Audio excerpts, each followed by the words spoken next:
candidacynews.com. First, I have to run against the Republicans because I'd be running for the Republican nomination. So, the only way I'd be able to run against Dodd is if I beat these other Republicans. So it's kind of presumptive to say I'm going to run against Dodd because there are several other Republicans that want to run against Dodd that I'd have to beat first. And it's not even a foregone conclusion that Dodd's going to seek another term. It seems to me that he's trying to. And Barack Obama is going out of his way to raise Dodd's profile, to say Dodd's my key guy, Dodd's helping me on health care, Dodd's the point guy on credit card stuff, and trying to build him up. But looking at some of the polling, including recent polling that was done on my behalf, he's still polling very low. And if that keeps up, there's a chance that the president will say, look, you need to step down. Let's bring another Democratic candidate in, and maybe they'll give him a cushy job somewhere in the administration. Maybe they'll make him the ambassador of someplace nice, so that Dodd will gracefully step back. Because I don't think the Democrats want to lose that seat. And Connecticut is a red state, and they probably figure, look, there isn't a single Republican in Congress from all of New England.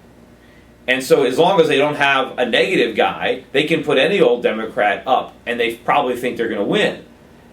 So it's not even a sure thing that Dodd stays in the race. But obviously, from my perspective, if I'm going to try to get that Senate seat, I would prefer to run against Dodd. It would definitely be a fun debate. I mean, the interesting thing about a run between me and Dodd is that everywhere he's weak, I'm strong. And one of the places that I think politicians would try to criticize me is they might try to criticize me because of my father, because he's a tax protester, because he's in jail. And I think it'd be hard for Chris Dodd to criticize me because of my father, because look at his father, So, he can't throw stones when he's in a glass house. And if he tries to make character an issue, even though there's nothing wrong with my character, but if he tries to find ways to say, oh, Peter Schiff isn't a patriot, he's telling people to get their money, if he tries to get into character, I mean, he loses there. I mean, the guy's a crook. The guy's, he's basically taking bribes. He's getting his buddies out of jail. He's committing tax evasion and fraud on his property in Ireland. His wife is getting all kinds of cushy seats on boards of directors simply because of her relationship with Chris Dodd. He gets all this money from the very companies he theoretically regulates.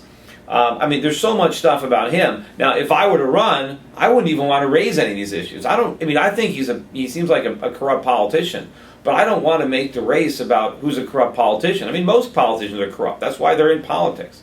I would want to make it on the issues. I would want to make it on the direction of the country. I would want to make it a campaign against incumbents in general, against the status quo, against both Democrats and Republicans who created this crisis and who are now making it worse. I would want to keep it on the high road.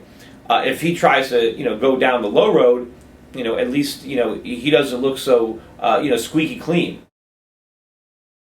The understanding of Austrian economics is what's enabled me to understand the problems with the U.S. economy and how this was going to play out, and it's also helped shape my investment strategy over the years. I mean, my strategy is based on a sound understanding of economics, and that underlies everything that I do. So it's certainly shaped, how my business has grown as far as, the types of investments I've recommended and the types of clients that I've attracted based on my message. If you and I went on the street and beat somebody up and took their money, everybody would say that was wrong, even if we gave it to somebody who we thought was more needy, right? We can't take somebody's money and give it to somebody else because we think they deserve it. Well, if we can't do it, how can we elect a politician to do it for us? Now, I think people can pay taxes for the general welfare of the entire country, to support things that benefit everybody. But I don't think that people should be able to vote to tax other people, and where they're not even participating in the tax, and the money is going to a third party. I just think the whole concept of that is immoral.